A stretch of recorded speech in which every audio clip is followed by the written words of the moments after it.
Francesca Donatella says, "You just made me scared. So much freedom seems dangerous."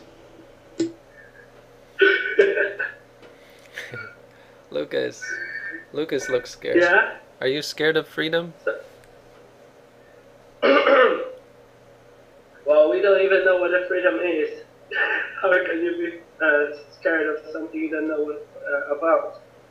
Nothing about. Well, No. xenophobia. It's called xenophobia, freedom of the fear of the unknown. To me, it makes perfect sense. It's like you suppose you had a bottomless pit. Or no, that's silly. The idea of infinity, of having no bottom, or of having nothing to cling to, right? Of infinite possibility. It's quite scary, no? There's no reference point. There's no guiding point, right? It's scary to have no reference point. Nothing to fall back on. I mean, it's really easy to believe in Jesus Christ, right? Okay, that's easy, right? Bible, got it. There you've got a reference point.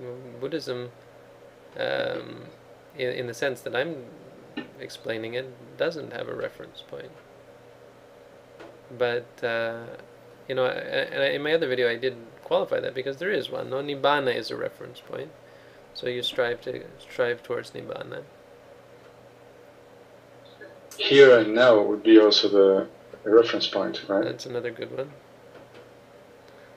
So yeah, you don't need purpose to have a reference point. You don't need to be going. Another thing you might say is you don't need to be going somewhere to have a reference point, right? So, well, yes, we have freedom, and that makes you scared to do anything. But in a sense, Buddhism is not about doing something. It's about coming back to, in a sense, not doing anything. So yeah, the present moment is an excellent. That's an excellent point. That we have something to cling to. it's in a sense, it's the present moment. Yeah. Hi. Lucas. Yeah, I just want to refer to it one more time. There was a philosopher called Seneca, and he said that if you still have a fear in you, you're definitely not free. To get rid of the fear, then you could become free, or know the freedom.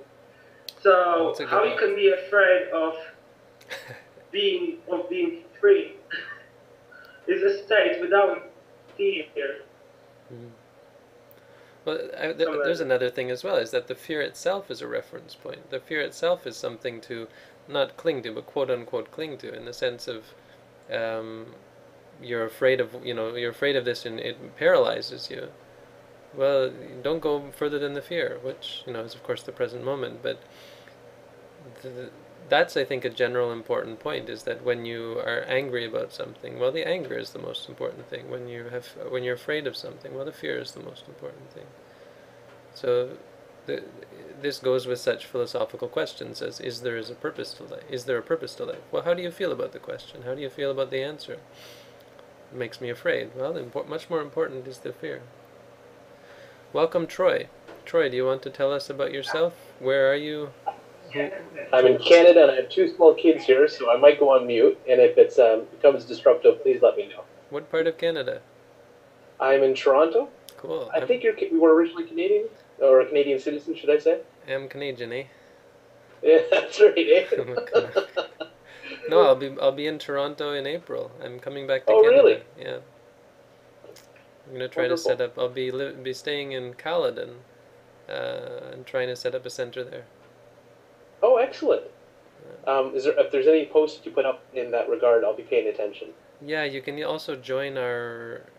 If you go to my weblog, I think my latest post at yuttadhammo.sirimangalo.org is there's a link to our mailing list. If you're Canadian, if you're in Canada, you want to get on our mailing list, find out, get emails about updates, and get involved, and you're welcome to join that.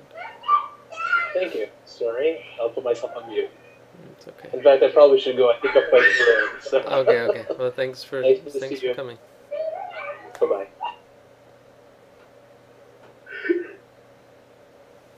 Fellow Canuck. Yeah. You're done recording, right? No. Oops.